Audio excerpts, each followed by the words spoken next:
Welcome back into another edition of the Kickabout here on the Blue Room. I am your host, Rob Vera, joined this week by one of the absolute staples of the Blue Room, staple of Kickabout to some degree, and a staple of my heart, Les Roberts. How's your Sunday going, buddy? It's a lot better after that intro, I've got to say. Oh, Yeah. Whenever I hear your voice, Les, just right then, I don't know why, but immediately, probably because I watched this movie recently, but I wanted to ask you. So, Les, what's your perfect Sunday? Today's been pretty good. It's always better when Everton win, isn't it? Yeah.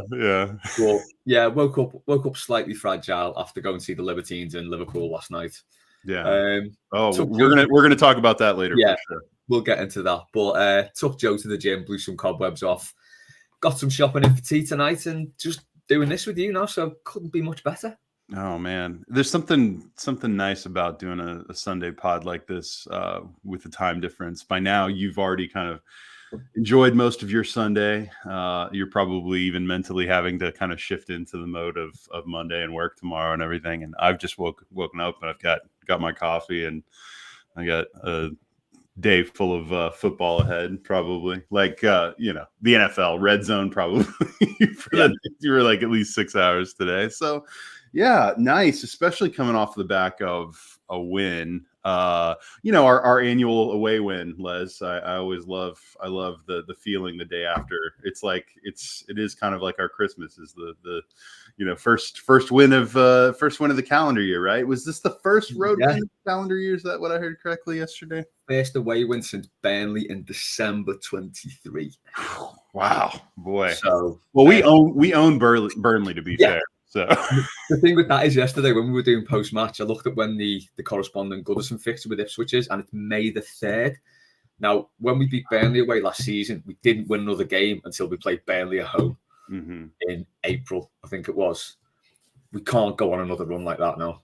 We can't not win a game between now and May, else we will be in big trouble. If we draw every game, I suppose we'll be all right. We're 8 points for 8 games now, aren't we? So it's kind of... it's consistency personified, that, isn't it? I guess if we maintain this pace, right? 38 points, buddy. That's probably keeping us up. I'm sure 38 points would keep us up. Let's hope we have more. Les, some people say that I'm often accused of being overly positive about Everton. You know me, Les. I think we're going to win at least one more game this season, maybe 2. So you put that in your pipe.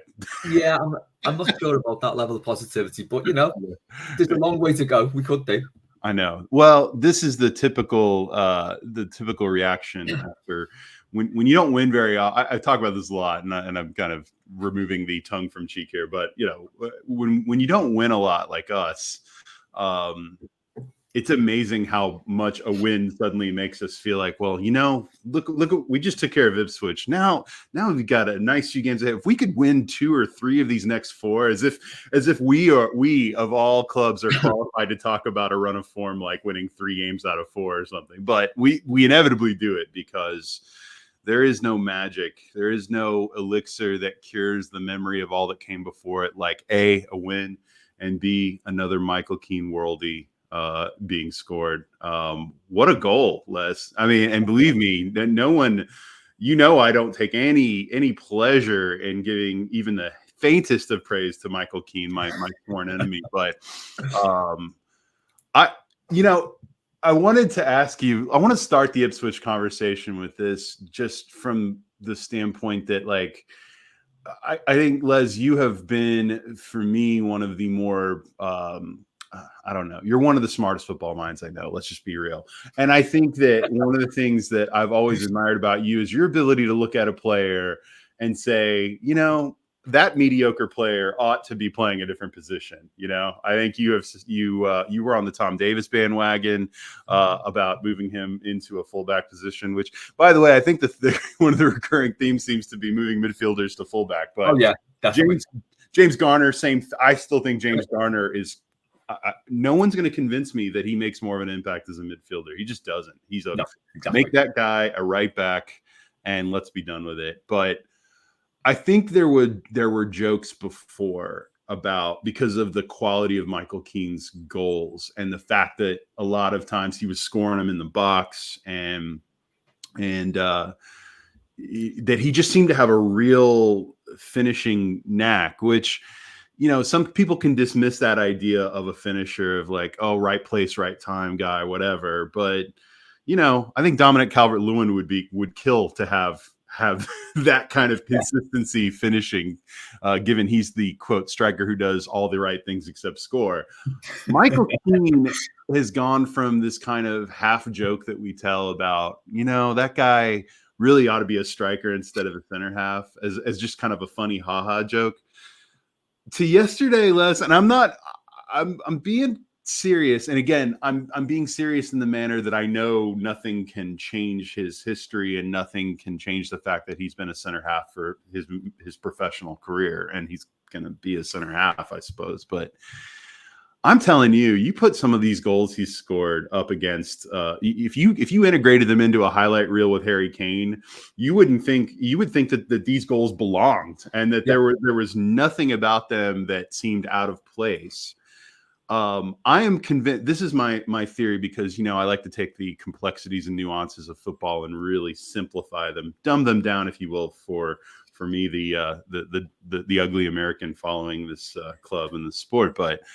I am convinced that Michael Keane, being the tall, gangly white kid that he was growing up, someone looked at him and on a football pitch, despite his what is clearly a Messi-like touch, and said, "You're tall, you got, you know, wide shoulders, you're a center half, and I won't hear anything else of it."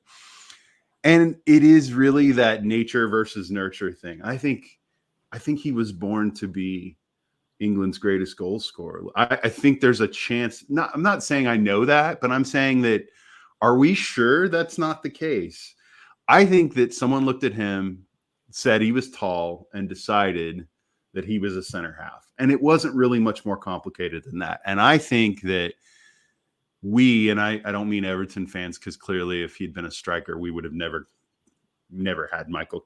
We would never have had the caliber of score that Michael Keane is at our club if he'd been a striker. But I do think that the world was sort of robbed of this ability. Yeah. That goal yesterday, I still am kind of at a loss as to how he fit that in at that angle in that tiny space. It was like watching a quarterback like throw 60 yards downfield, even though he was closer, but it was like a quarterback like throwing 50 yards downfield between three defenders and fitting it in a space this big. Yeah. I thought it was, I'm not kidding. You guys think that there's no way Rob can be paying Michael Keane a compliment, but it's true. He can score, and he's a finisher, and he's far better at that than he is defending. That's just my opinion. And then frankly, the opinion of reality and stats and things like that. But he's an exceptional goal scorer, and that goal yesterday was outstanding. Well, what did it make you feel, Les? That's what I want to know. I think so. When we first saw it, you didn't think it had gone in, and then the top of the net rippled, and it was like, oh my God, what a goal. Now, that one for me, I think cemented the fact that, you know, anyone can score a long range goal. Anyone can just hit it from outside the area and it goes in. You know, 5 times out of 10, let's say. Yeah. Jagielka at Anfield. I remember. Yeah. Yeah. But goals like that, he's in the position where the striker should be, or where a striker should be. The same, he scored one against, I think it was West Ham, where he was in the box. He got to the ball first, had a shot at the keeper, came back, and he netted the rebound. Mm-hmm. Crystal Palace, he was in the right spot for when that ball was flicked back by Holgate. He's got this knack of being in the right position, and that's not something. The Spurs goal was a nice one too. But that was just like it opened up and he hit it like from. That was a little outside. Yeah, that's right. Sorry. These ones he scores in the area, they're not your typical centre half in the area goals. They're not like a scuffed in, 6-yard box toe end into the bottom corner of the net, or a towering header. They are technically really good strikers' goals.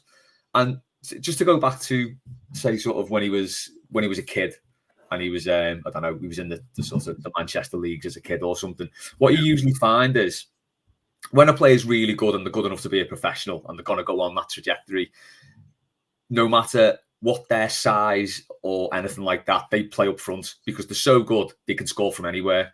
And you'll find the players up to probably about maybe a teenager, they'll play strikers, they'll score about 100 goals a season because they're that good. They'll move up through, different sorts of academies and things like that. And then you sort of get to teenage years, and then that's where they will be looked at. And someone's definitely gone to Michael Keane there. I can't imagine he wasn't a forward as a kid. He must have been. And someone's gone to him when he's a teenager, I reckon. Yeah, you're a big lad, you'll do it centre off. And kind of drum that out of his game kind of thing, because you can't, that finishes like that and getting into positions like that, that's instinctive. If you're training as a centre half all week, you're not even practicing that. So for him to quite consistently do that, it really is something else. And I know we have sort of said, like, slightly tongue in cheek, get him up front. When the team can't score, when you've got Beto, he's never going to be good enough. Let's face it. Yeah. You've got Dominic Calvert-Lewin, who, as you said, does everything right except score. He gets into good one-on-one positions, but we said on post-match yesterday, if you get 4 one-on-one chances across 2 games and you score none of them, that is not good enough at all. You can't legislate for that. It's not good enough. So when you've got a misfire attack, you might as well give it a go at some point. I mean, he's on the final year of his deal. Let's get weird with it. Exactly. When Branthwaite comes back,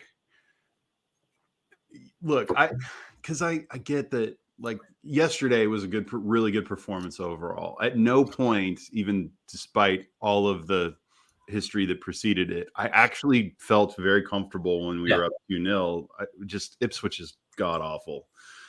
They were a team that we are made to beat, and if only we could play them every week. But no, look, I want to balance this, because this all started as kind of a joke, and I'm also fully realized that let's be real, we don't have a manager that really has ideas that get out of a certain box. Let's just let's be real.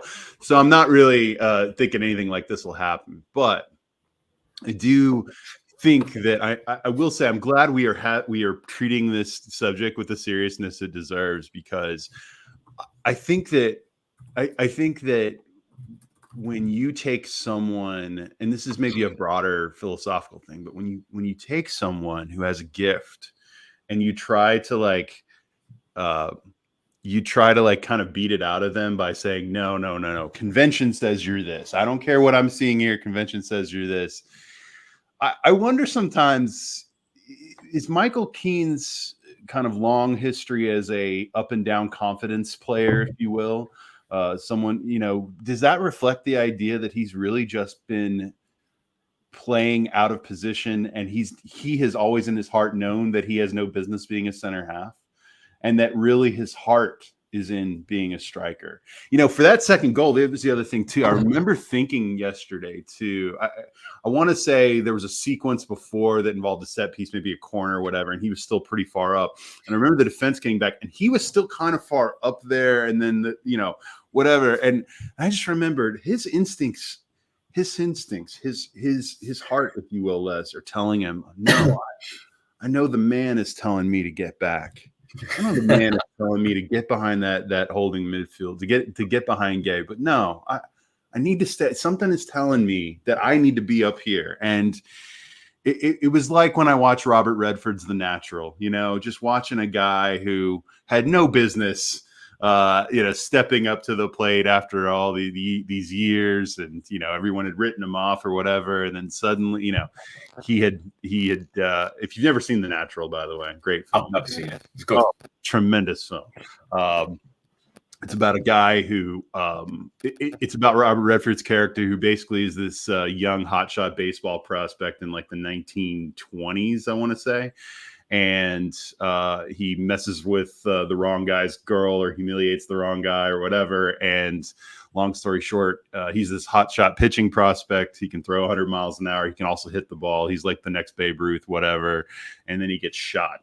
and then he survives it, but he doesn't play for another 20 something years, and then decides somehow to come back at like really late age, whatever.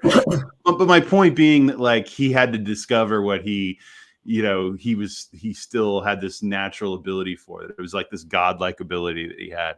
Now, I'm not calling Michael Keane a god. I certainly will never say words like that, Les, as you know. But what I will say is that there is something about that a bit like Michael Keane's ability to score is better than any of the other abilities he's ever shown at Everton.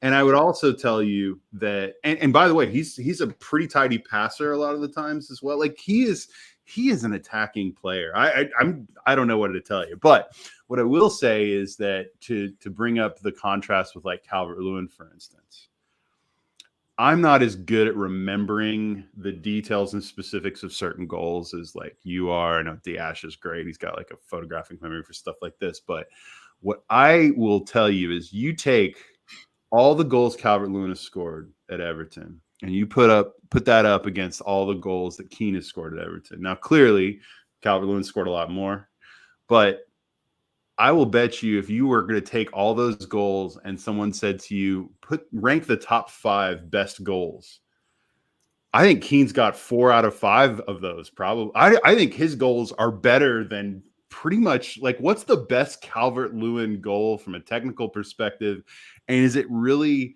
I think anything Keane has done is pretty on par with that. The first one that springs to mind is Calvert-Lewin's goal in the lockdown derby when I think Luca Dean crossed it and the leap was incredible. Yeah, he jumped about the same height as Andy Robertson, who was just cowering behind him, and that leap and that header was incredible. I'd say that probably his best goal. That's the first one that comes to mind. But yeah, as I said, those Michael Keane goals, any striker would kill to score them. Any striker wants those goals on the show reel. And that one yesterday, I can't watch it enough times. It's so good. It is the way the net ripples, like the top of the net. You guys love a net ripple. You guys have always loved a net ripple. I know that's a thing for y'all. Well, and here's the thing is that the goal that Iliman Ndiaye scored was outstanding as well. Kind of from a somewhat similar angle, like same side, and also a goal I remember at the time thinking, man, he really kind of fit that in there. That was some skill. And by the way, how much do we love that guy? Is he player of the season so far? I mean, I feel like he kind of has to be. He's been him or McNeil, I suppose. But what's weird is that, and I'd like your thoughts on this, and maybe this is the worst time to ask because we just won 2-0, but there's a lot of talk that like McNeil his productivity has been there, but yet there's a lot of arguments that in terms of the whole proposition of that starting 11 that it's him being in the 10 is not necessarily the best thing. I don't know if I know well enough to discern like he's scoring goals and he's assisting, so maybe then he is in the right position. But a lot of people are like, yeah, but look at the record, look at the defensive record. It's really not, ideal. And maybe he's just kind of, in a holding pattern there. But anyway, my point being that there's still a lot to fix with the club. But Ndiaye's been great, McNeil's been great, but other than that, I don't know how much you take out of a win like this in general. But what are your thoughts on what you saw yesterday before? And we'll talk about the broader season. I don't want to get too much into the big picture, but what were your general thoughts about yesterday? It was just a good performance against a not very good team. Really, it's they're the sort of performances and results we should be getting.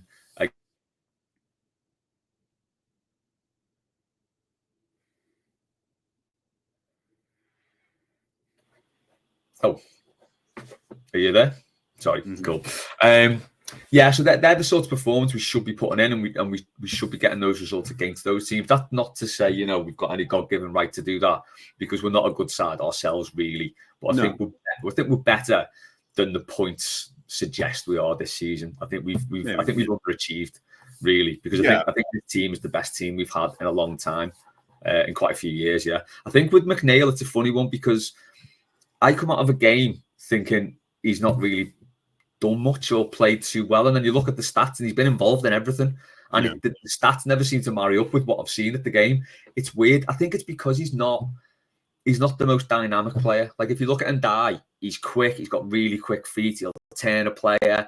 He'll win the foul. He always looks to turn and get forward quickly. McNeil tends to sort of linger on the ball. Not to say that he loses the ball that much, but he does tend to linger on it, and he's a bit more laconic in his style. So I think he's not got that excitement factor. Although he is weighing in with goals and assists, he's just not as exciting to watch because of the way he plays. Whereas Ndai, he's just electric, and he's the sort of player who'll get you up off your feet, or onto your feet as soon as he gets the ball, because you know he's going to turn and he's going to like power through towards goal. Where McNeil will maybe sort of meander across the pitch, play a nice through ball, maybe hit a shot. So I think that's the difference with them.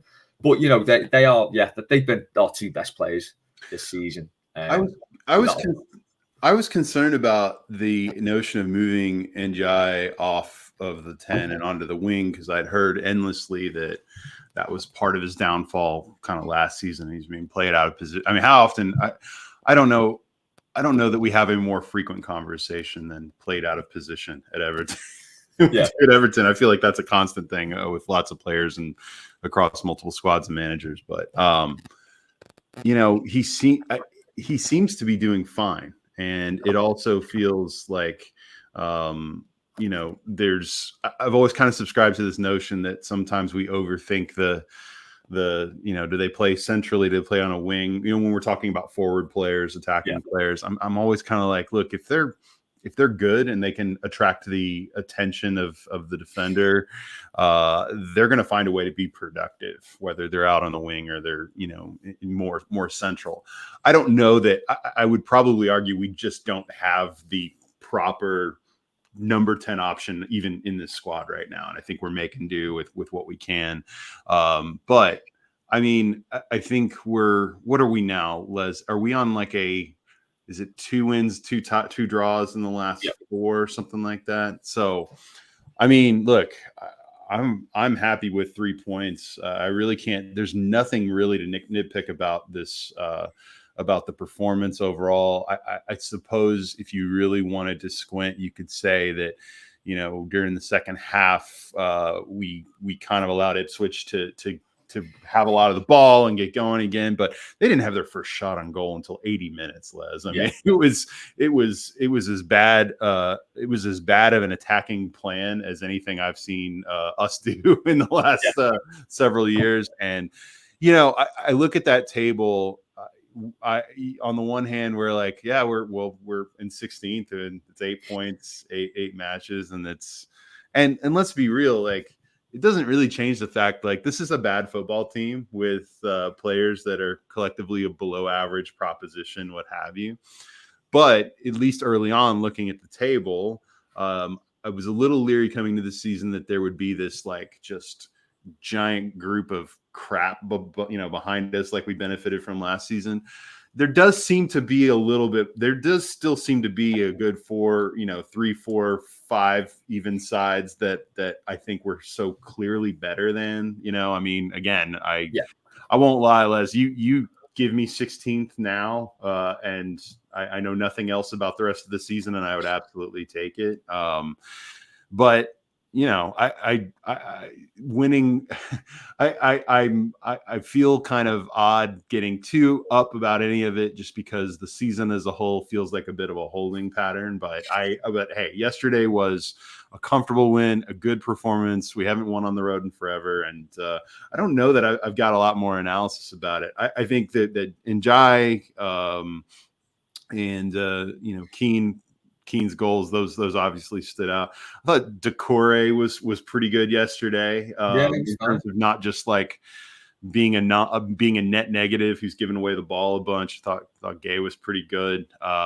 You know, I don't know that. I mean, Jack Harrison still continues to amuse me as a Premier League player proposition. I guess he's technically a Premier League player because he's under contract and he does play games, but he's pretty awful. But yeah, man, I don't have a lot to nitpick from that. Any other big things that stick out to you before we kind of move on to the bigger picture? Not really, no. So looking at the stats from it, so we had 403 passes, which is, I think it's about normal. I think it's anywhere between 300 and 400 odd passes we usually make in a game. Yeah. Ipswich did the same, 484. Now, other teams, when we've not got the results, they've done 600-700 passes usually. Yeah. Our pass accuracy is still 79%, which is a massive bugbear of mine, because it's like, if you've not got the ball, when you have got it, you've got to do better than, giving away 20% of your passes. That was pretty good. And again, I know the bar is super low, Les, but I thought the passing at times, yes, it felt like, hot potato and just trying to get rid of it to make sure that we didn't lose it. But we were retaining it. And then, especially as time went on, I felt like we were passing. I sometimes am pleasantly surprised when we can put more than 3 passes in a row together without turning it over. So maybe by that low standard, I was like, man, we looked pretty good yesterday. Yeah, I was surprised that it was that low, actually, the pass accuracy, because I don't recall ever watching the game and thinking, oh, we're giving the ball away too much. Right. Didn't feel like that. So, yeah, I think it was just, there's not really much more to say about it, is it? It was just a nice win, and we didn't have to worry. It was just, it's a nice feeling, isn't it? When you get to that 80-minute mark. I did have a wobble when Ndai came off, because that was very similar to the sub at Bournemouth. Yeah. And it just, it's always going to be there. But yeah, they saw it out. They just played pretty well, really. I think give me 5 or 6 more of these boring, my non-notable matches the rest of the season. I'd be thrilled. Yeah, more of them. I'm 100% fine with that. But yeah, I think I was just looking at the bottom 10 in the league, and I think that's probably going to be the bottom 10 for the rest of the season. I think Wolves are in big trouble. I know it's bad there, isn't it? Yeah, I think Palace will pull themselves out of it. I think Ipswich will be down there. I can see Leicester dropping off. West Ham are having a Leicester quite a win yesterday, though, right? Where they were down 2-0 to Southampton. Southampton, God, I don't know. I feel like just from the early return so far. I mean, I don't know what's going on at Wolves, but I mean that is a dark cloud that seems to be hanging over that thing. I think they're probably out. I mean, recency bias, but I'm sorry. I know a lot of people think Ipswich is a popular pick to stay up. Maybe, I don't know. I mean, maybe they have enough youth in that side that they improve as the season goes and they just squeeze it out. I have no idea, but look, I'm now at the point. Every one of these games, not that there's just all these wins and I'm just used to it now, but I would say that every result, let's put it that way. And believe me, some of the draws this season have made me insane because I felt like they should have been wins. But every just result in general, any scenario where we're picking up a point this season, I think probably the feeling that it gives me speaks to kind of where I'm at with Everton as a whole, because this season to me, like every one of those results is more of a sense of relief than it is like joy. And I do hope and look forward to getting back to a place of joy when we can finally turn the page from this ownership and from this regime, just generally speaking. I think I love Goodison and I'm excited to get back there one more time before it's gone. But I'm also kind of thinking that maybe there's something good about, kind of exercising some demons and playing somewhere else. I don't know. But I think this season feels, and I want your thoughts on this too, Les. It feels to me a bit like a purgatory, a holding pattern, it really is just if this was a video game and I could just hit the simulate season button and know that I was going to still be in the league next season, I'd do it just because I'm ready to me, all that really matters now is we stay in the league and we have the ability to have the clean slate that we all frankly think we're going to have with the number of players that are out of contract after this season. Deitch again, this is not picking a fight, regardless of how you feel about him. He's almost certainly gone. Yeah. New owners come in, they want their people. I think that's just normal. And, there's just nothing about his record to suggest that, a new owner who wants to come in and try to turn this thing around is going to want to stick with just kind of a firefighter forever. So, I think a lot of things are going to change. So for me, I don't know about you, Les, like it's harder, and maybe it's been this way for a couple of years because we've been waiting for an owner to finally come in and for things to finally have a page turned, whatever. But I'm having a harder time kind of developing any attachment to any of these players and to this squad in general, because they feel like they're there to just sort of get a job done.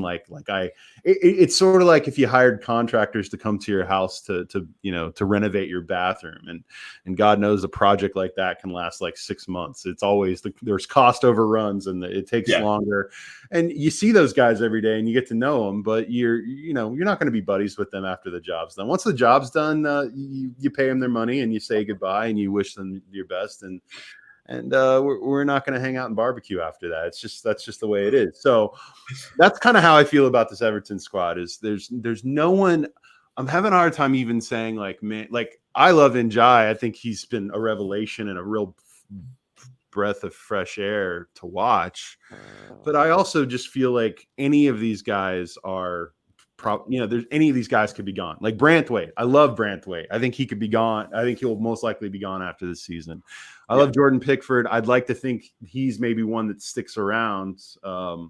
But other than that, man, there's no one in this group that I'm like, oh man, if they left, I'd be really sad. Or man, their success on the pitch just brings me all this joy. It's just, and again, that's not a criticism of any of them. I think it's just more of a testament to kind of where the club is right now and the fact that the task right now has never been more clear.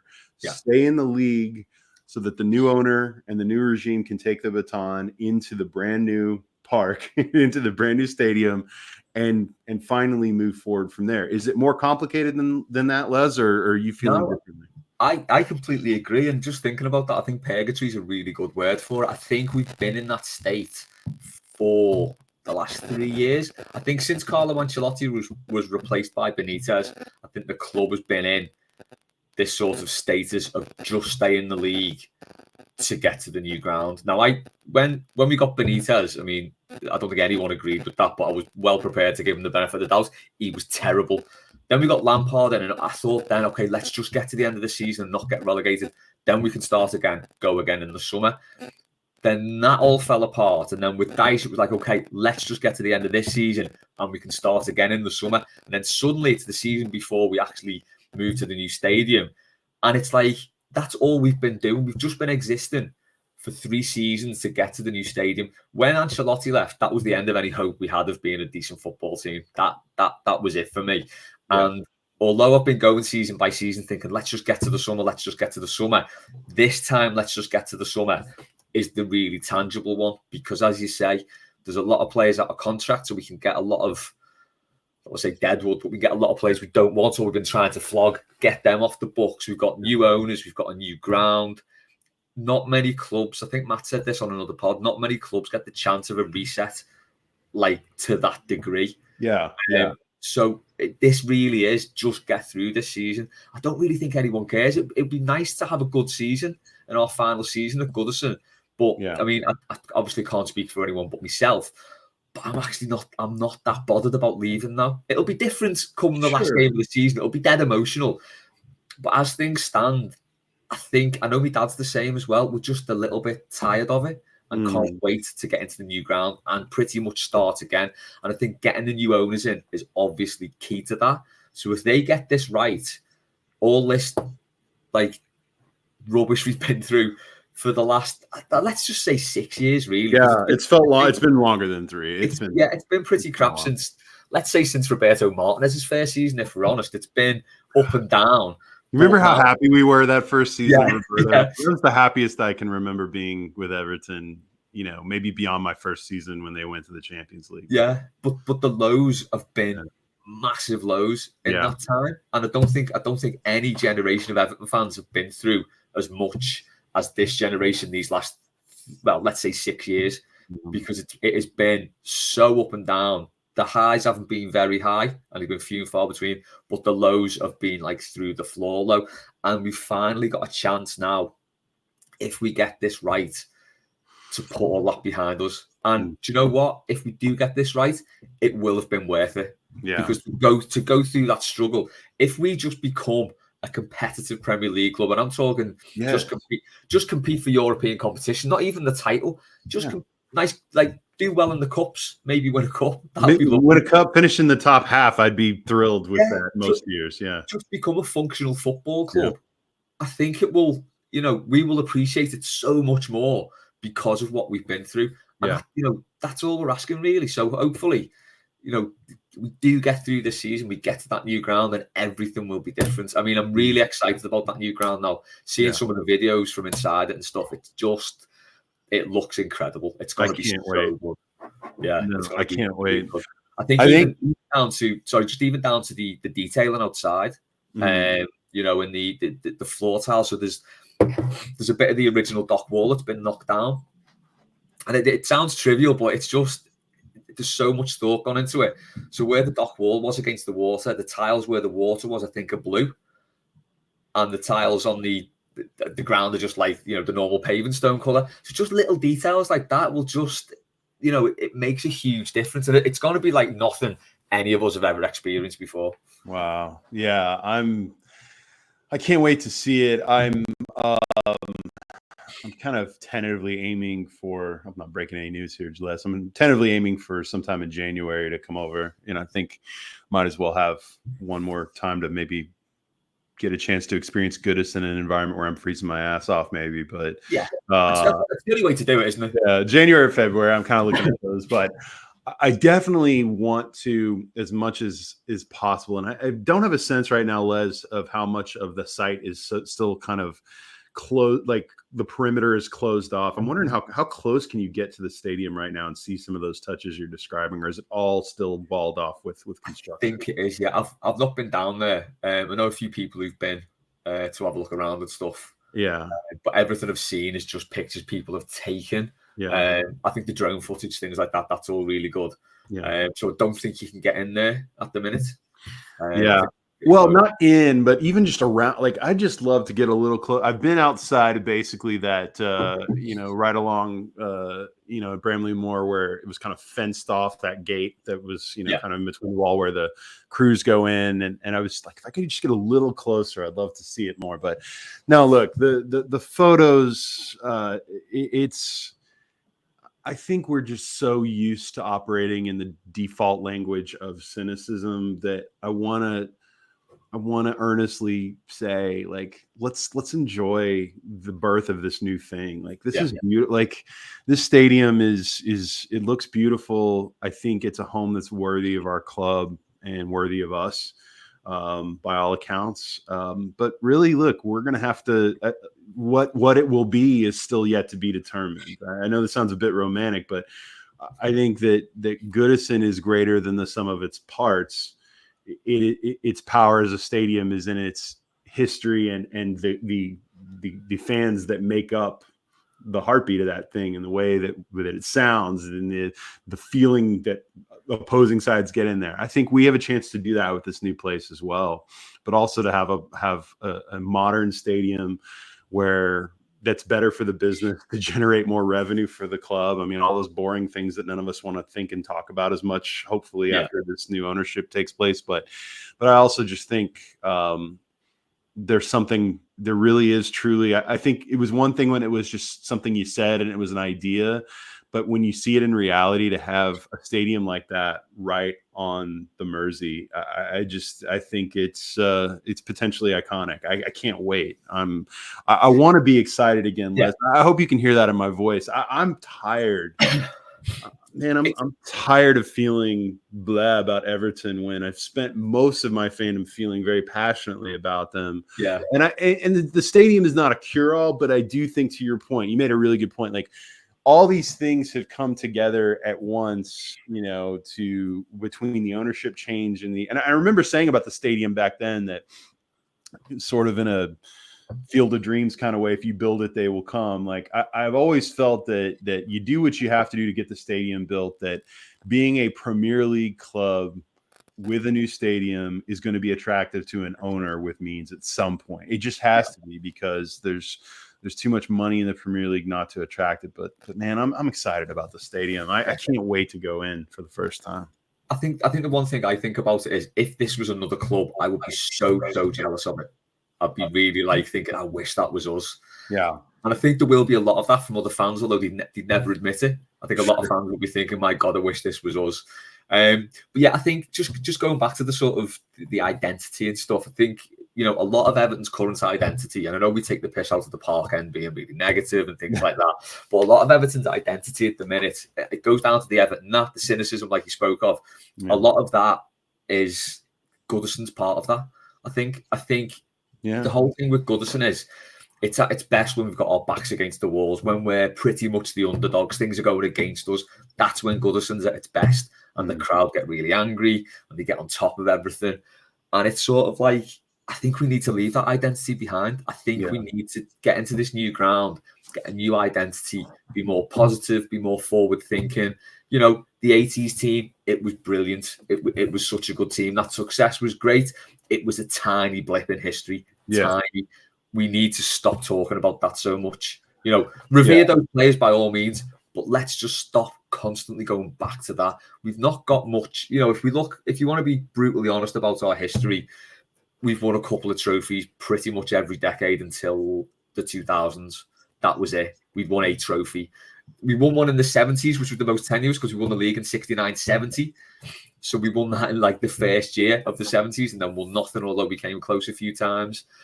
So it's like we've just done a little bit each decade. We've never been a club that's got on a massive run of success like Liverpool in the 70s to 90s, United in the 90s to 2010s. We've never done that. And I think, you know, we've had a lot of hard luck stories in that time. And it fuels us a little bit sometimes, because we like, oh, we're so hard done to. We are a lot of the time. Well, we are. But yeah. It becomes part of the identity, becomes something you lean on when you're just a bit shit. You lean on it and think, oh, well, this is typical, isn't it? This would happen to us. But the truth is, sometimes we're just crap. And I think we need to try, and it'll be difficult, because I think the most endearing quality of our fans is that we can take the piss out of ourselves. Yes. You know, if you look at Liverpool fans, let's say, they really can't. They get so touchy about anything. And that must be quite exhausting. So I would never want to lose that, you know, you've got to be able to take the piss out of yourself, because there's not that many trophies on offer, and not that many clubs win trophies. But I think we probably need to try and leave that cynicism behind to a degree and become something else. And this is a really good chance to do it. But it all comes now from the top down, because the only way to change it is to give us that platform to go off, where the club are like, right, we're a serious football club now. We're going to do things correctly, not half-assed. We're not going to like bring our mates in to do some of these jobs and maybe get someone in from there to do this. Proper people doing proper jobs. Like, you know, I'd have to go to Liverpool then, for, you know, the fans can't take the piss out of themselves. But that is one well-run football club, and it has been for my entire life. You know, their succession plan from the 70s through to the 90s was incredible. You know, they brought through strikers after striker after striker, manager after manager after manager, while Everton were floundering around, you know, making really bad managerial appointments, going back to old managers and just getting everything wrong. This is a chance to start doing stuff properly for once. And I think if the club do that, I think it will change our mindset completely. And I think that's what we need, to be honest. I think what I want to take a quick point on the like doing things right and proper kind of thing. Like, I think to kind of explain it, it's not that we need a new ownership to come in and do everything perfectly, because guess what, guys? They're going to make mistakes. Another manager will at some point get sacked. Another, there will be some good signings, and there will probably be some signings that disappoint. That's normal. I think what Everton need more than anything is to finally have the kind of foundational stability so that they don't have zero margin for error. The difference between Everton and a lot of clubs is that when we make a mistake, we pay for it way worse than, in comparison to the investment itself into that mistake. Like, and when you have no money, you have eliminated or narrowed significantly any margin of error. Whereas if you're running well, you're in an environment where you take a series of calculated, well thought out, chances, risks, what have you. Some of them work, some of them don't, but your overall foundational stability is such that a few mistakes here and there are not going to doom the club. That's where we've been. And I think, for all the nostalgia of Goodison, and this is not dismissive in any way. I think this speaks to what you were talking about, Les. Like, I think you're right, and people are weird. People don't always want to admit that Goodison has become a place over the last 30-ish years that has become known for its kind of meanness and toxicity at times, because not because and by the way, I will point out that this is not a shot at the fans, because I think it's just more the fans are more a reflection of the state of things. I think that when you have a club that doesn't give you much to be excited about, doesn't give you much to get behind, doesn't give you players that are worth, frankly, a lot of the time rooting for, who act like Everton is a way station on their way to a better club or a better career. I think that cynicism, that Everton, that negativity ends up seeping through into every, brick and piece of wood inside of Goodison to a degree. And again, that is reflective of, to me, taking one of the very best, most loyal fan bases in the world and consistently treating them like they don't understand what is happening, or they are told not to believe their lying eyes when what's in front of them is so clearly bad. Yeah. I think that Goodison, though, when you talk about, our parent, like people who are like your dad, your parents who remember the 80s and remember that brief period where we were dominant, or who can love. I do genuinely think that talking about the history of a club is one of the great features of supporting a historical club, a historically great club. However, there definitely becomes a fine line between the reverence for history and that famous Tony Soprano line of, remember when is the lowest form of conversation. Yeah. At a certain point, all we have is remember when. There have been points where I felt like, and by the way, I think the admin's doing a lot better job now, but I think that I felt like the Everton admin was basically just there to play the greatest hits of times long ago, because there wasn't really anything good to report on now, or, and I think that turning the page will require just basic competency. Everything doesn't have to go perfectly. Like, I want to get to a point like you talked about, Leslie. We said, I don't want to wrap this part up, but where we get to a point where we've got real professionals running this thing, so that we can get to a point of just being competitive again. And if we can get to being competitive again, then we will have earned the right to say, well, being competitive is all right, but what would happen? How could we get to, challenging for Europe again? And if we could start getting into Europe again, then it's, well, why can't we finish in Champions League spots? Why can't, God forbid, we win the league someday? Like, and again, I think the idea is that there has to be a stair-step process to these things. One owner coming in, I think the worst thing that ever happened was Manchester City getting bought by a nation state and going from a very kind of average club profile to,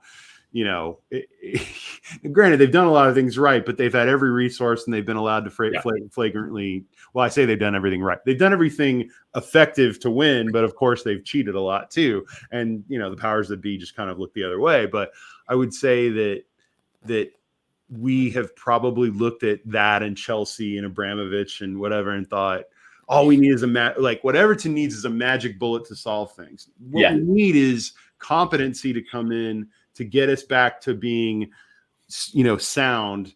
Then if we're sound, we can be competitive. If we're competitive, then we can challenge for things that really matter. And I think we have to be okay with the idea of sort of earning those steps in the process, if that makes sense. Yeah, definitely. I think the thing with City and Chelsea is really interesting. I think a lot of a lot of the feeling towards that and like, well, we should have that is because historically we've always been much bigger and much better than both of them, like combined. Basically, until Abramovich took over, Chelsea were just really a nothing club at all. I think they won maybe a couple of FA Cups or something in the 90s.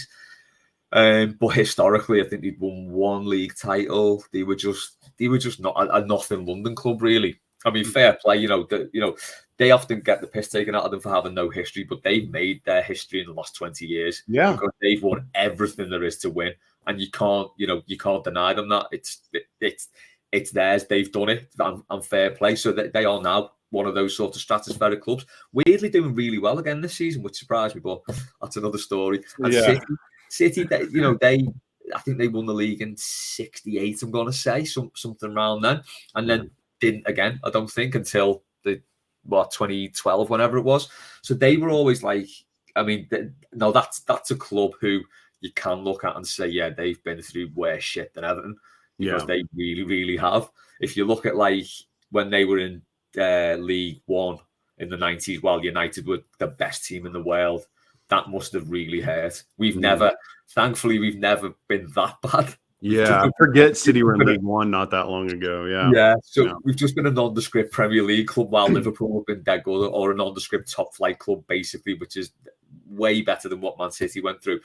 But yeah, I think you're right. You do look at stuff like that and think, well, if they can get that, why can't we? Surely we're a better proposition.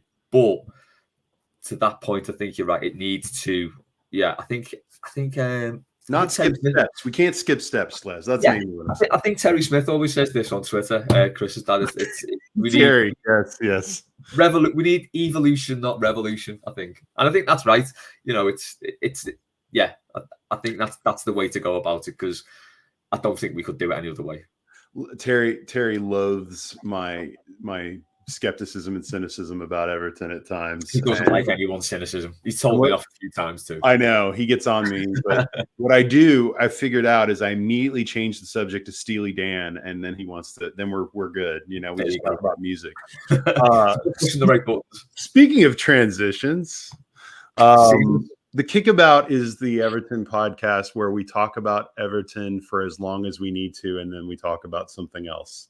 Yeah. Put that on a t-shirt, Les. We're going to sell 1 billion of those. I want to shift gears. That's enough Everton talk for today. Hey, I think you can put this on the episode preview, Les. Rob spoke in glowing terms about Michael Keane and the future of Everton. Headline. There you go. Yeah. It's not even clickbait. It's all true. No, it's all true. All of it. It was all true. All right. So Les, okay, we had, and I want to address this because I know last time I did.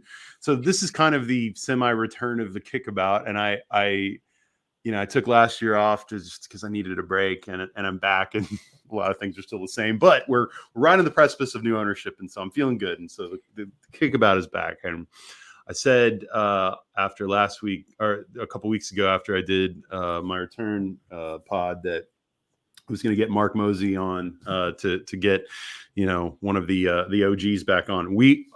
Mark and I are working on that. We'll work on that. Mark has got a lot of exciting stuff going on in his life, all good stuff, but just does not have time right now. And I will get him on. But Les, one of the reasons that you're one of my main squeezes, if you will. If you're one of my homies, is that you and I think we have a real, if I can use a corporate term, we have a real synergy when it comes to our view of our generations. We are both men in our 40s, our mid 40s, and proud.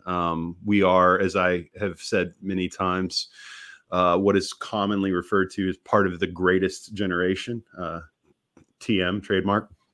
And, accordingly, we both have an appreciation for what I refer to as really kind of the greatest era of music ever, the 80s, the 90s, the 2000s. I'll hear your arguments about the 50s and 60s and 70s. I love a lot of the stuff from there. Some of my very favorite acts are from there, but nothing moves me quite like this period of time. And with that, I just wanted to say that I'm so happy to have Les back, because with Les, I can extend this podcast long as I am wont to do, talking about music, and in particular, one of the bands that came about and kind of exploded onto the scene, even to the scene of someone, even to getting on the radar of a college kid in Norman, Oklahoma, where I went to the University of Oklahoma, Les, the Libertines, a band that I remember at that time in the early 2000s, when we had just kind of this kind of almost this reboot or refresh, like turn the page into the new century, return to the roots of like rock bands, and rock bands, frankly, that weren't afraid to kind of be rock bands, if you will, Les, but not in like the shitty like rap rock way, but like the early 2000s, and we'll get to them later, brought us the the New York scene, the Strokes and Interpol and bands like that, the Killers, and all these exciting bands. But over in England, I remember the Libertines being a band that excited me and kind of scared me. And I remember thinking distinctly, because of how much Pete Doherty was such a part of the zeitgeist, and and was so open about his casual heroin use and abuse, that I just remember thinking at the time, this is a little frightening, a little scary, but also thrilling and exciting, because he's talented. This band is great, and they're not going to be around much longer. So I'm like that kid in the candy stores, just got to get what I can, because inevitably they'll be gone before you know it. So now here on, Sunday, October 20th in the year of our Lord 2024. Les, you saw the Libertines last night. Mm-hmm. They're alive, which I'm still amazed to find out they are alive. Pete Doherty is still alive somehow. And I want to hear, Les, about your experience last night seeing them. Where did you see them? How were they? What did it make you feel? I want to hear all of it. So it was 22 years since I last saw them in that venue. So it was at Liverpool University in Mountford Hall. So the first time I saw them was last night, or the first time you saw them? Both times. So I've seen them. Wow. I've seen them. Weirdly, I saw them support Supergrass. Support Supergrass in Manchester. That was an incredible gig.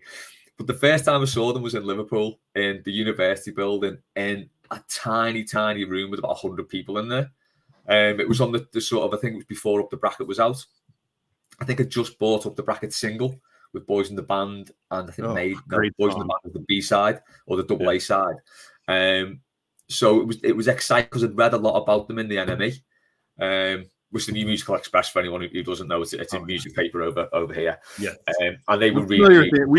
NME was one of the very first, like, when the internet was becoming a more of an accessible daily thing. That was one of the places I would go to find music and music news and stuff. Yes. There were fewer greater joys in life than turning straight to the back pages of the NME and looking through the gig listings to see what was coming on. So one of those times, the Libertines was coming on. They were in Liverpool. I say there's about 100 people there, and it was the most chaotic and shambolic gig I've ever seen. It was incredible. Pete and Carl were bouncing off each other. It was just manic, the whole thing, and it stuck with me. It was brilliant. And as you say, they're one of those bands who you thought, I mean, Pete Doherty, he was the Dead by 27 type. Yes. 100%. Apparently, he kicked. How is Amy Winehouse gone and he's alive? I still don't fully understand that. But yeah. So he kicked his heroin habit, moved to France. He's got a bad cheese habit now, which his increased size will bear witness to that. But can I just say something, Les? Like, every time, this is terrible, because look, we're all on our aging journeys and our body journeys, and I celebrate everyone for being whoever they are, especially if they've kicked a hard drug habit. But there's something about seeing someone who was like a rock god to you in their 20s now being kind of an older man of heft that is very sobering and very much reminds you of your own mortality. Yeah, it is. Well, if you look at next to him, Carl Barrett, he looks exactly the same as he did like 25 years ago. Wait, who does? Carl Barrett. He still looks the same. He still looks good in a hat and a vest. I've never seen a man on earth who can wear a hat and a vest like he can, but he does it. So anyway, last night, I was I've seen them a couple of times. I saw them in Hyde Park, and I saw them in Manchester Supergrass. But I think those ones, they felt a little bit too soon for a comeback. It was maybe 10 years after they sort of peaked. I think in 2004, I think they peaked with the Libertines album. That was just incredible. Yeah, they great peaked album around that time. So it felt a little bit too soon for a comeback. This has been 20 years, which is the perfect time period for a comeback. And I could see last night they were just so on it. They were really, really good. Not shambolic, but really bouncing off each other. The energy between the four of them was brilliant. The place was packed. I was with Jay, my eldest lad, and two of his mates from uni. So it's quite weird to see things come full circle. And now they're listening to the same bands I was 20 years ago. But yeah, it was just really good. The set list was incredible. I think they only did one song off the third album. I think they did Gunga Din, off the third album. That was it. But that's enough. Was it mostly just Up the Bracket and Libertines self-titled? Was that mostly what they were playing? I think it was a mix of those two and the new album. They did quite a few off the new album, which again is really good. Really? Okay, I'll check it out. But yeah, there was just that energy was there again, which, as you say, when you're seeing a band like that who sort of burned so brightly for a couple of years in the early 2000s, for them to come back 20 years later with that same energy, and sounding like as good as they did back then, it was incredible. And yeah, I think how's that venue? How's that venue for a show where you saw it? It's good. It's a really good venue. The bar setup's a bit crap, so it's really quite difficult to get served the beer. So everyone gets the big 2-pint ones. But the actual venue itself, it's really good. It's a decent view to the stage from anywhere. Okay. I don't know the size. I'm going to say about 2,000 venue maybe. Okay, that's pretty good size. But yeah, it's a good size venue. But doesn't feel too big. The ceiling's relatively low. And it's the same hall where the students do their exams. So Jay always finds that a little bit jarring. Yeah, he's doing exams in there in the summer, and he's going to getting pissed and seeing a gig in there. But yeah, it was. Yeah, if they do tour America and you do get a chance, or you're over here and they're playing, I would 100% recommend seeing them, because it's not. It doesn't even feel like too much of a nostalgia thing, because they've released a new album which is really good and they're really on it. So it just feels quite natural. I think with the Oasis stuff next year, that may feel like a big nostalgia trip. This didn't. So yeah, no, the Oasis tour is they're fueling that whole thing with nostalgia, and you're just sucking it up and paying the money because you need it so bad. And hey, as someone who tried to get Oasis tickets, I was right there in line willing to buy them. But man, I feel like the Libertines are one of those English bands who I worry that they kind of view themselves in a certain way to like, oh, America is not worth like the expense and whatever to go. But I would genuinely love to see them. If I could see them play, The Man Who Would Be King or Can't Stand Me Now live, or, just anything off of Up the Bracket. That Up the Bracket is one of those like, I mean, we'll go on to talk about a couple Sterling debuts here in a minute, but Up the Bracket was one of those press play, no skip type albums for me. Yeah. It's hard to describe. Again, don't mean to get into too much good old days syndrome here, but there was such an exciting. The early 2000s were such an exciting time for rock and indie rock music, especially. And in kind of a pre-streaming world, these albums kind of took on, almost an outsized place, because, you had these bands just releasing these absolutely killer debuts that were, in hindsight, probably pretty hard for a lot of them to top, frankly. But man, so exciting. Last question on the Libertines. I've always wondered this, and I now have a real English person on the camera with me to talk to, Les. I always wondered, and I don't know why I never looked it up, but it just occurred to me now. What does Up the Bracket mean? Oh, I don't know. I thought it meant something. I thought it was one of those English colloquialisms that everyone there knew, and I was just like, well, I'm not meant to understand this. I'm going to say it's an East London thing. It must be. It must be some sort of Cockney slang or something. Yeah. It's definitely not Northern. So okay. Good question. That's fair. That's fair. Well, good to hear. Glad that they are, hey, I'm glad that Pete Doherty is fat and happy and playing. Yeah. And he's too talented to not be, giving the world his music. I've got an answer. Sorry, I've got an answer to the Oh, question. yeah, go for it. So Hancock's Half Hour, for context, was a comedy program over here, Okay. and in Hancock's Half Hour, up the bracket is a slang term meaning a punch in the throat. Okay, that sounds about right. It fits, doesn't it? It does. It does. It does. They definitely gave off the scrapper vibe when they were at that age. I don't know if they do now, but they definitely did back then, for sure. Again, there's something about a band feeling a little dangerous that adds a little more juice especially to a debut when they're young punks like that. Great stuff. Great stuff. I am. Last thing before we move on. But Les, I am I am 9 days away from seeing Air perform Moon Safari in total from start to finish in Dallas. I can't wait. I know, Les, you saw them on this tour, and you've told me that everyone I've talked to that has seen them has said it's just a beautiful show. That Moon Safari is one of those perfect albums, perfect 10 non-skip albums. Again, talk about another perfect debut, but can't wait to see them play that live. I can't wait for you to see it. It's so good. It's genuinely the best gig of my life, and I've been to a lot of gigs. Wow, that is a bold. It's not just Moon Safari in full. It's the encore. It's the best of set at the end.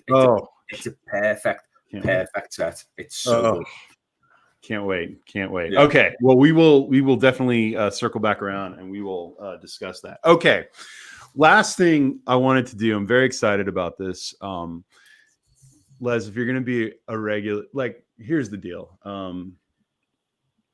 The Kickabout is kind of the weird stepchild of the Blue Room. I understand that this pod goes long and we go down rabbit holes and we talk, and I'm always trying to convince Matt that it's okay, that people are all right with the weird and people are all right with digesting this podcast over the course of 3 days if they want to, while they're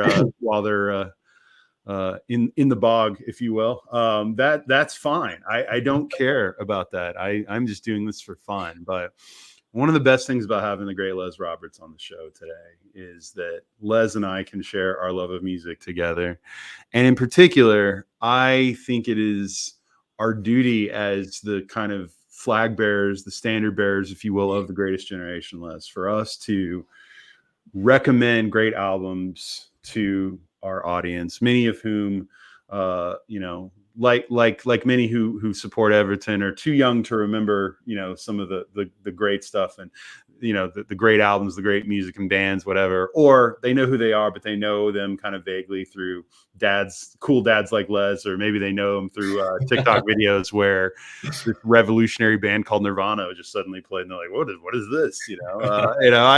Anyway, whatever. I don't need an excuse to talk about great albums.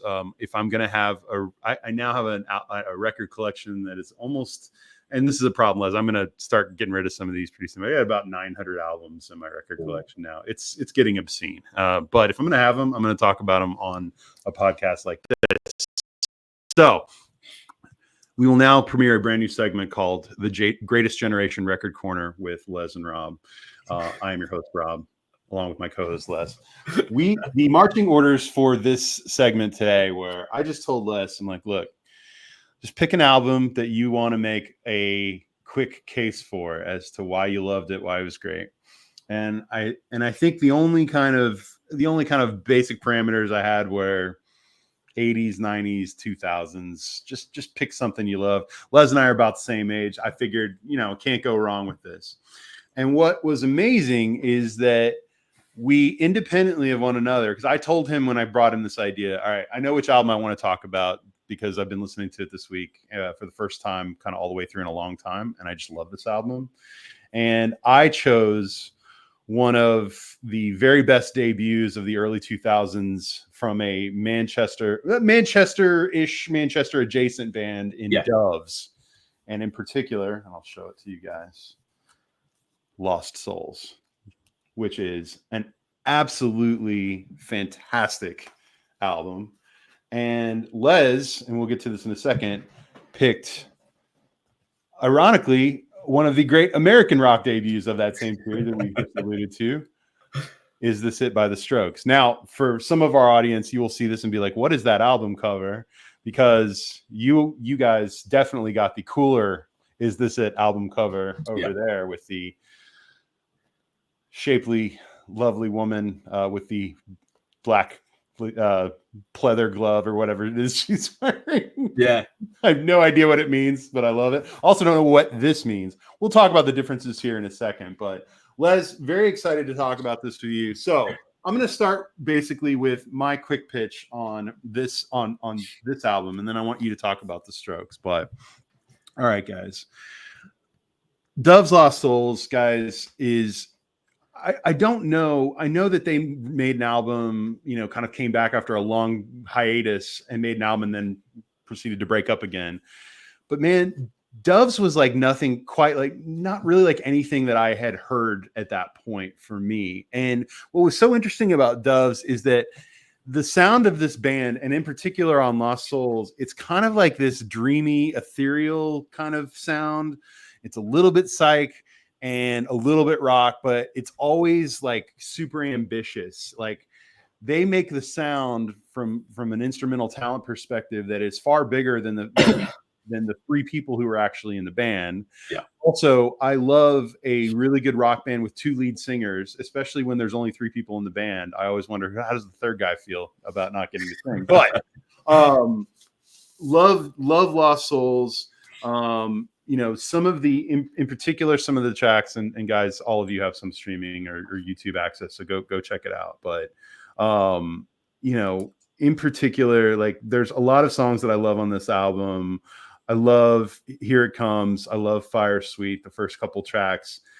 I will tell you that for my money, Catch the Sun is a top 10 rock track of maybe that first half of the 2000s for me. It's a perfect song. It is such a banger, a rocker, and yet of all the kind of things I've described that make them sound like kind of almost this artsy, dream poppy type band, when you hear them sing, they still sound very northern. Les, I don't know if that makes sense. I say that as someone who's spent a lot of, I'm not from there, but I've spent enough time in the north of England now that I feel like there's something about them that still feels rooted in Manchester. And yet they kind of are greater than the sum of their parts as a band. But Lost Souls is one of the great debuts of that period. I highly recommend it. And in particular, if you have the means, the vinyl that they released is this gray creamy vinyl, which is very cool. And I also still to this day don't totally know what's going on with the album cover. It looks like a boxer, it is a boxer, I think, in kind of these dark shadows, if you remember. Yeah. It kind of makes me feel like that's some kind of like art imagery, like that the Smiths or Morrissey were kind of, into. Like they love the pugilist type stuff, but I don't really get that part. But other than that, like, fantastic, great album. Les, I know that I've never gotten to see The Strokes. I know that you have had an opportunity, or I'm sorry, Doves. I know you've had an opportunity to see them. I think you said you even had a story about them, but as someone who never got a chance, because I don't know if they've come to America, I was never in a place where I could see them. But what are your impressions of Doves? And am I completely blowing them? Am I completely overrating them at this point? No, or am I about right? No. Just a quick aside. Do you know anything about Sub? Sub band before Doves? No, I don't. Okay. So these were like a post-Manchester kind of 808 State-ish type band. Okay, 808 State. They had one hit called Ain't No Love, which was like it sounded a little bit like Delight, Grooves in the Heart. It was that kind of song. Yeah.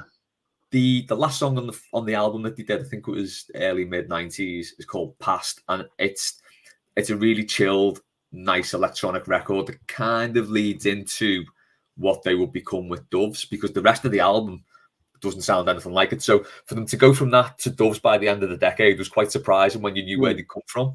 Yeah. Give it a listen. It's weird. Dub. It's quite jarring to hear that like they became Doves. But then when you get to Lost Souls, as you say, it's just incredible start to finish. To start an album on an instrumental track's always a bit of a gamble for me. Yes. Fire Suite is just, it's sublime. And I think when I saw them, the first time I saw them live was actually a free gig for a Channel 4. Channel 4 were doing a music program. So they basically put on this free gig where the headliner came on first and then the support bands came on afterwards, which was weird. So everyone got in there dead early. I think it was about 6 o'clock in the evening to see Doves. It was just a really weird experience. But I just remember when they did Here It Comes, and I think Jimmy just jumped onto the drums, and they just swapped and just blew my mind. I was like, oh my God, these guys are incredible. Sadly, they were due to play Liverpool again about, I'm going to say 4 years ago, it could have been. And then just split up. And then said, that's it, we're done.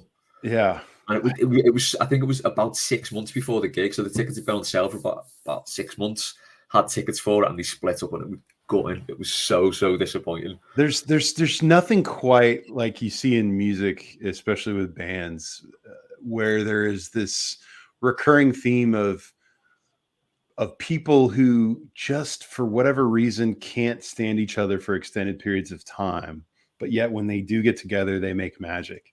Yeah.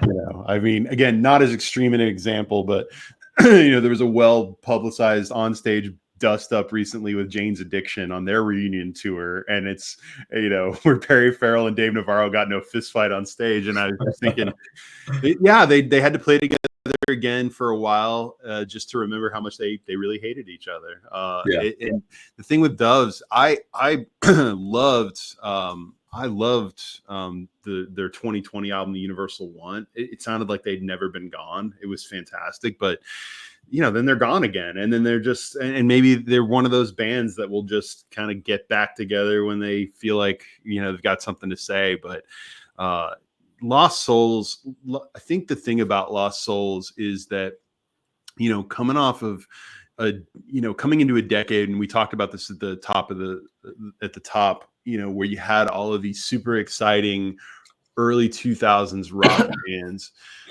There was something about Doves that were trying to, like, they definitely had some kind of proggy, psychedelic kind of mood stuff that they were interjecting, and yet when it was time to rock in those songs, they could really turn it up and rock. I mean, the guitar effects on Catch the Sun, and just the way you can just feel him just kind of banging that, like shredding that thing at the end is just so, it's so cool. And it just works up to a crescendo. That's fantastic. I remember that was my introduction, like probably many Americans who would have ever heard of Doves was that video was heavily played and promoted on MTV2 back in the day. MTV2 in the early 2000s was now that MTV isn't showing videos anymore, we're going to give you MTV2. And now I think MTV2 doesn't show videos anymore either. So it's one of those things. But no, as someone who loves, again, I love a good rock band with two lead singers that can pull it off well. I mean, it's probably why. I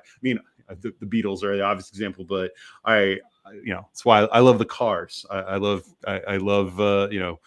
Pink Floyd had two lead singers. More contemporary, like bands like Wolf Parade. I don't know if you guys are familiar with Wolf Parade, but like bands like that can really pull it off well.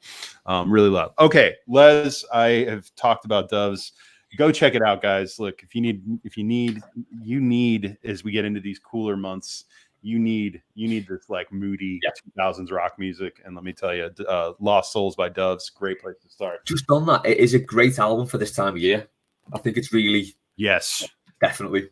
Yes. I'm very big on, I have this, so in the office where I'm recording, Les, I'm the kind of guy who has two turntables in my own home. Yes, I have one downstairs and I have one up here in my office. Two turntables and a microphone. Yeah, that's right. I have two turntables, literally two turntables and a microphone. But in my office, I keep a couple, this record shelf with like 2 cubes worth of records, basically.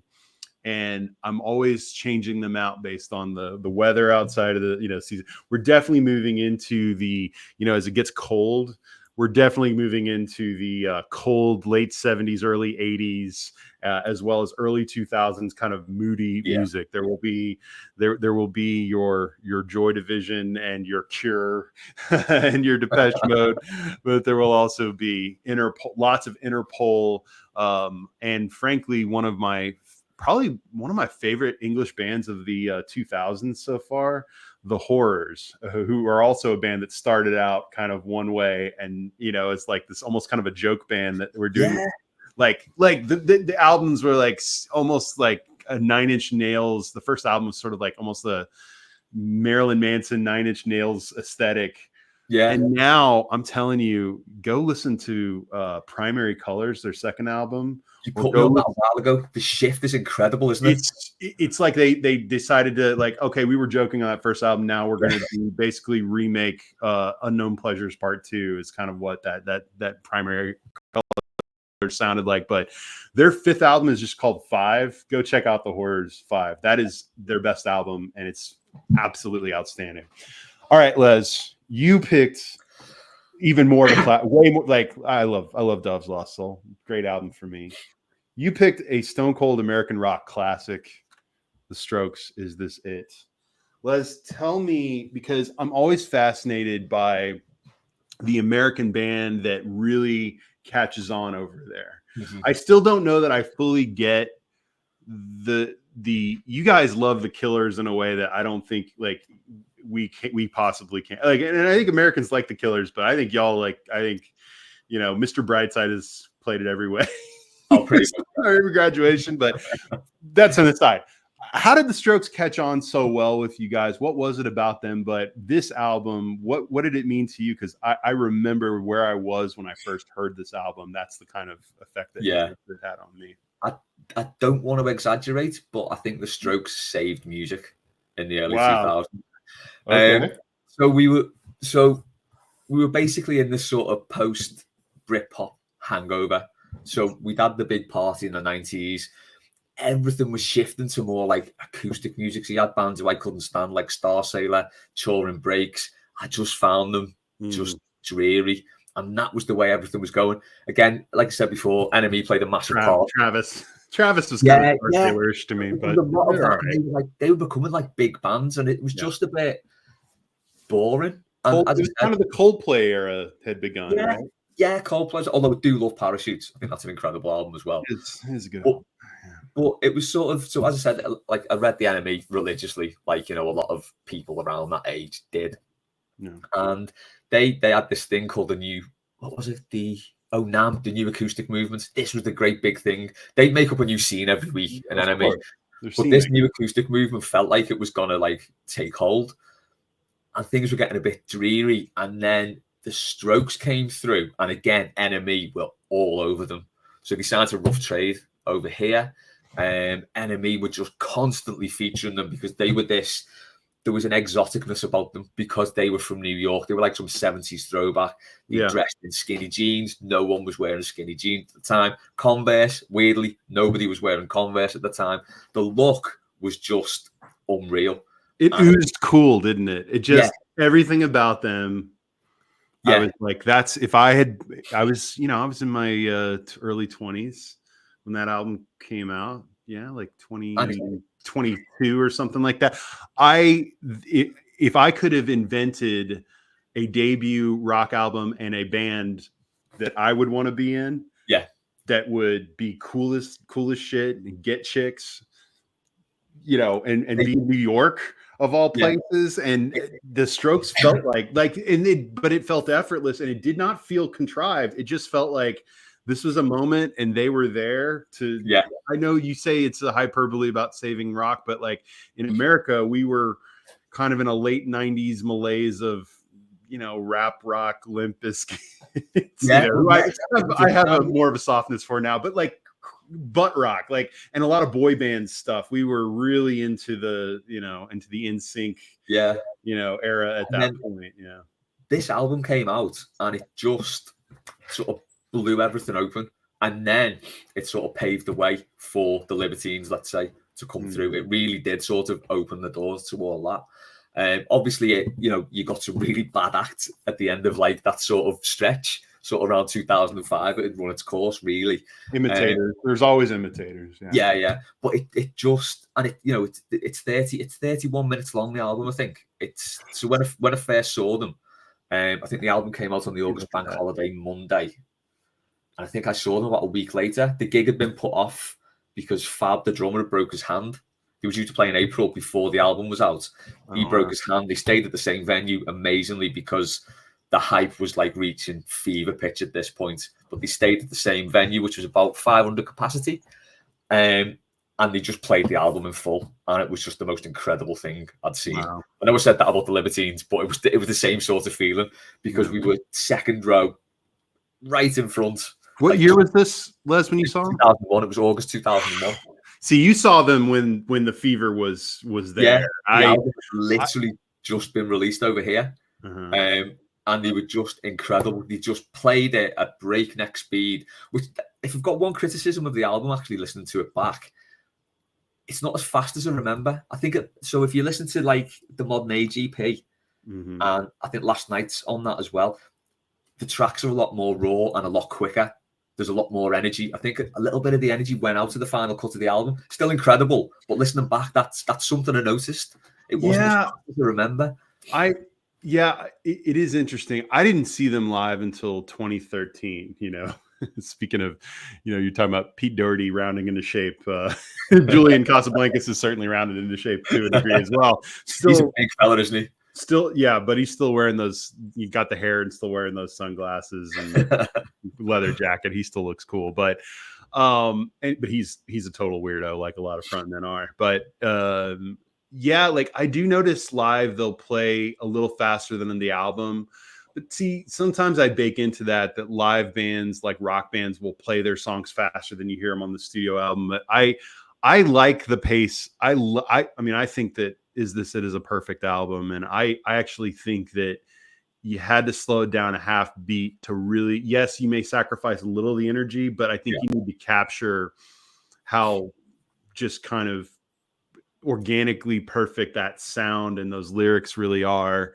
I think the thing about the Strokes that really in that moment, I suppose, was that they were bringing back, the music felt at the time. I remember thinking, this just feels like, it's partly from this, like there's some aspect of it that felt like classic New York in the mid to late 70s kind of.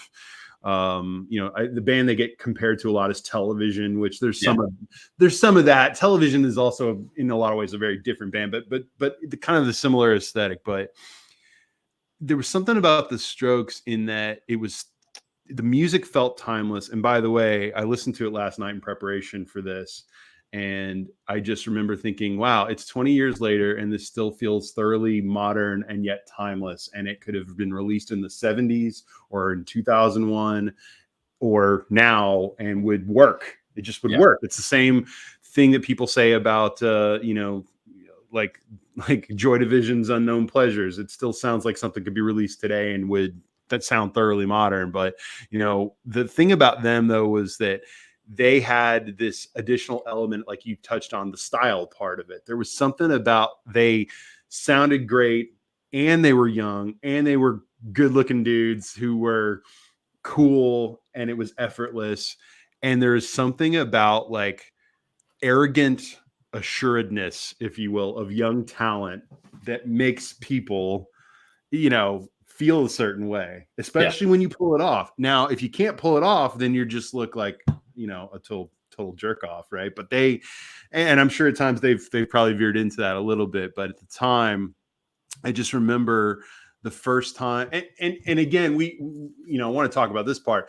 It is hard to remove the context of the emergence of that New York scene in the early 2000s from 9/11, which definitely I don't know. It was a weird kind of confluence of weird factors in your head about how you felt about New York and the world. And then, could New York still be edgy and cool in the midst of all of this? And to that point, I remember now again, I was mentioning before, but like, why do we have this album cover instead of the one that you guys have with the girls bare ass, basically? Yeah. I mean, I think that speaks to the fact that there is still, and it was back then, and maybe still today, there's still kind of this undercurrent of inherent conservatism that is like, oh, it's a bit edgy, it's a little too edgy, and we got to move these units, and so let's pare this down a little bit. But in particular, there was a missing track that I did not know was missing until until a little later. Yeah. And it was New York City Cops, which in hindsight, I didn't even end up hearing the song because for the longest time, like now it's so easy. Like, oh, I just go on the internet and I find it.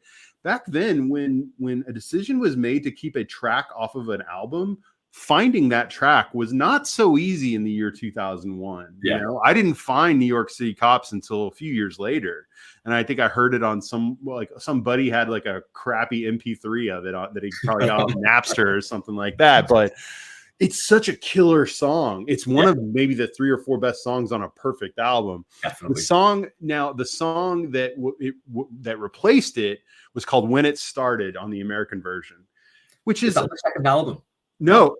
It's only, I think it's probably like a B-side for you guys, but it's the replacement track. And it is easily the weakest track on the American version of the album, but it's fine. It's not a bad song. It's just kind of there. It's fine. But when it started, replacing New York City Cops is, insert some really bad Everton player, compare him to Messi or something like that. I don't know, but it was just okay. And then you hear New York City Cops, and you're like, holy shit! Like this album really is perfect. Now, the other thing I will note is that if you were a kid like me and you had the CD in America back then, that's what you got. You didn't get New York City Cops.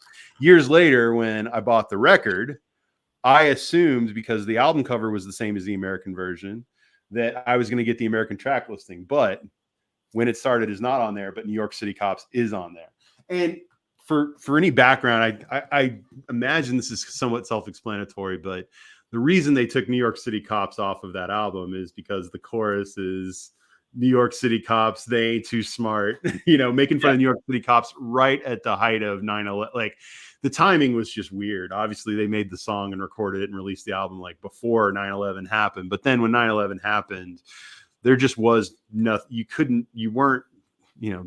There was a lot of muted, talking about the police or the firemen. These guys were heroes in New York, and no one really wanted to have any other nuanced narrative about them, which, I kind of understand, because unless you were around then, 9/11, for a lot of people who are listening, or younger people who may be listening to this still, it's just like, it's this historical thing. But then when you were in it back then, it felt very different. So I get why they made the decision that they did, but what a killer album, Les. It just I still play it several times a year. I still just absolutely can rock out to it.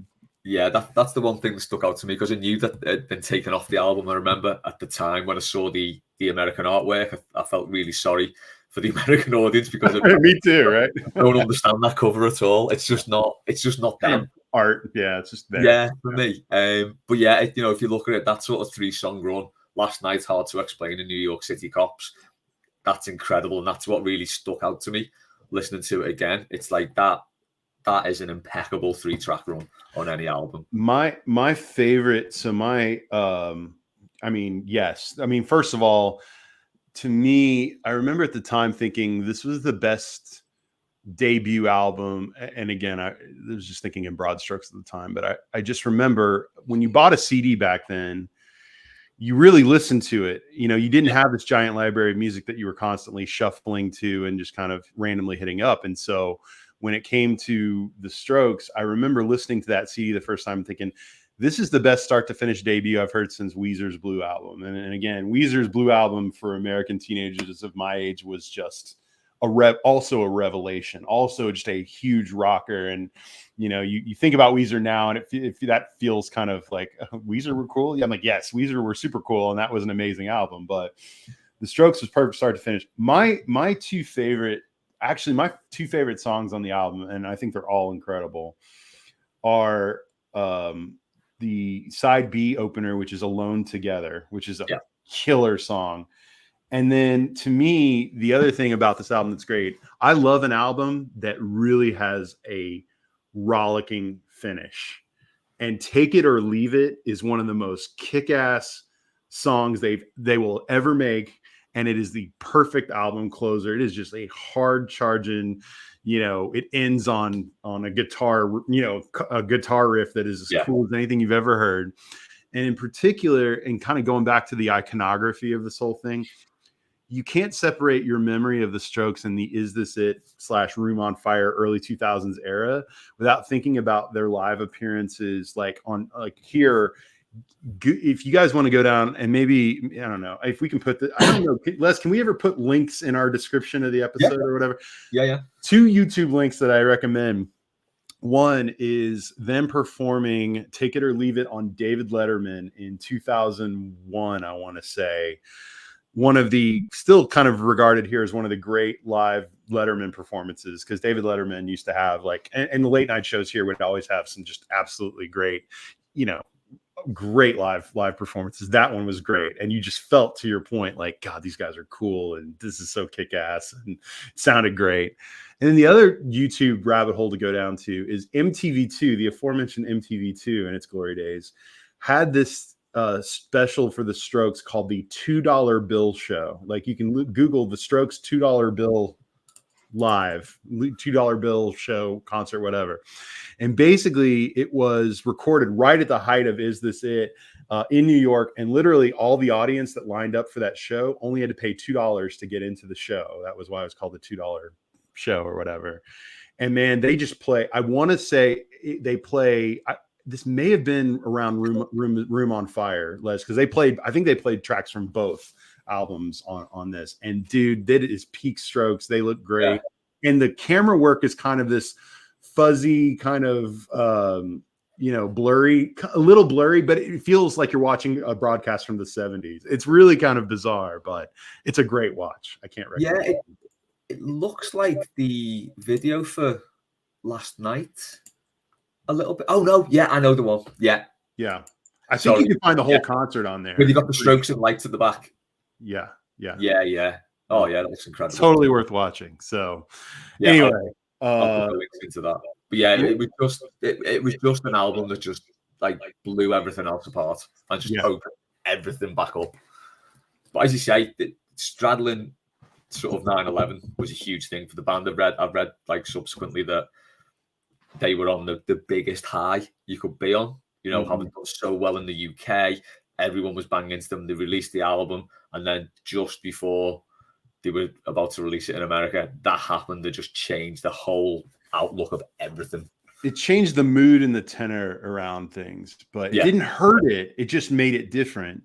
And it also made you think about New York in a different way. I think the only other album of that time that I think has a kind of a comparable, because the thing about listening to Is This It is that once you know that they are from Manhattan and that they are of that scene and they look the way they do, you can't listen to it and really separate the New York aspect from it.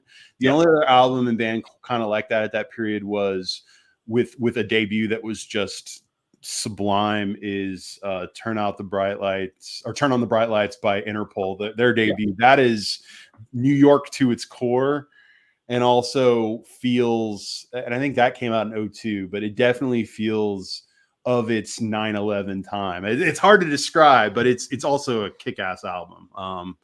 I can't recommend that one enough. But Les, any more thoughts on the Strokes? I think we've done a good job of educating the youth today on great albums.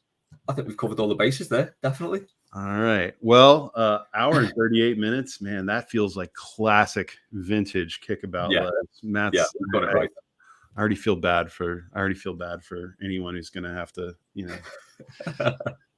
You know, I don't know how anyone can listen to a 90-minute podcast, but they're going to try, and I think they're going to make it through it. But Just take over a few days. It's fine. yeah, no, it's totally fine, guys. None of that bothers me one bit. Les, thank you so much for joining me. I will, Thank you, Rob. excuse me. I of course will be having you back on again to do this. This was super fun. Kickabout will be back whenever it's back. Probably, hopefully, you know, in a couple weeks. Oh, and maybe do this a couple times a month. I think this is pretty fun.